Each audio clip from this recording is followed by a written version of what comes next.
कोई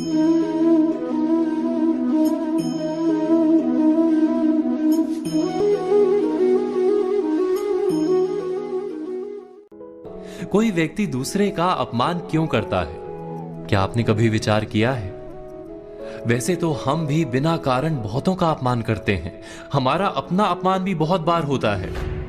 संसार का सारा व्यवहार एक दूसरे का अपमान करने पर टिका है। जैसे पति अपनी पत्नी का अपमान करता है, पिता अपनी संतानों का अपमान करता है, नौकरी देने वाला अपने नौकर का अपमान करता है, अर्थात जो भी बलवान है वो निर्बल का अपमान करता है। यदि हम शक्तिमान हैं तो अपमान के बदले में लड़ाई करते हैं, और यदि लड़ने की शक्ति नहीं होती तो हम अपमान सह लेते हैं, स्वयं को निर्बल और असहाय मान लेते हैं। हमें छोटे होने का एहसास होता है।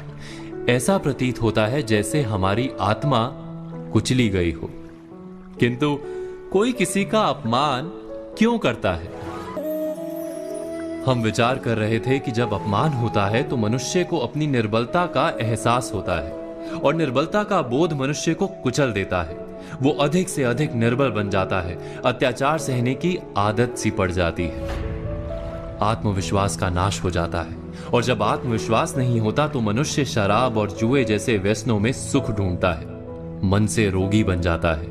आखिर किसी भी मनुष्य की ऐसी दुर्गति कोई क्यों करता है? अपमान करने वाला वास्तव में क्या सिद्ध करना चाहता है? कभी गहराई से विचार किया है?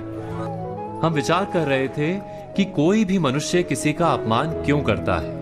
वास्तव में हम किसी का अपमान करते हैं उसकी निर्बलता सिद्ध करने के लिए, यह बताने के लिए कि हम अधिक शक्तिमान हैं। अर्थात वास्तव में अपमान करने वाला स्वयं अपने आप को शक्तिमान या बलवान सिद्ध करने का प्रयास कर रहा है।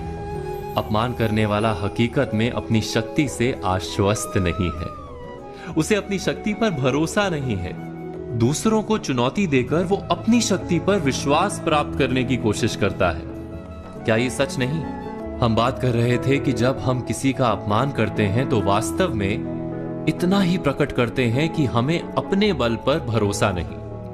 हमें ये संसार एक अविरत संघर्ष प्रतीत होता है, कभी ना रुकने वाली एक जंग सी दिखाई देती है। हम अपने निकट आने वाले सभी को प्रतिद्वंदी मानते हैं, फिर वो पति या पत्नी ही क्यों ना हो।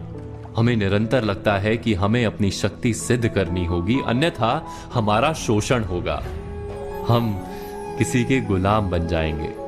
किंतु क्या हमने कभी विचार किया है कि दूसरों को प्रतिद्वंदी अर्थात दुश्मन मानने के बदले कलीग मान लें, हमारी सहायता करने वाले सहयोगी मान लें, अर्थात दूसरे व्यक्ति को प्रेम करें तो उसका अपमान करना आवश्यक ही नहीं होगा।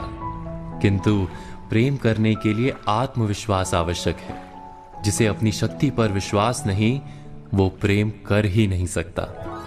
अर्थात जिसका हृदय आत्मविश्वास से भरा होता है, ना वो अपमान करता है, ना अपमान को स्वीकार करता है। क्या ये सत्य नहीं? इस तथ्य पर विचार अवश्य कीजिएगा।